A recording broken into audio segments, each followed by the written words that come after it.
Hello, welcome to Bongo IoT's tutorials. Today we are going to discuss how to add your device to Bongo IoT's database. To add devices, go to the Objects panel from the Settings panel. After clicking on the Object panel, the previously added device types will be displayed.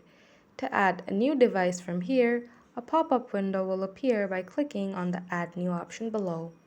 In this pop-up window, you can see the device type option. From this device type, users can add devices according to their choice by clicking on the device list. The user can even add the device from the tracking panel. For this, first the user has to go to the tracking panel. Now the user will see the Add New option below. If you click on the Add New option, a tooltip will appear.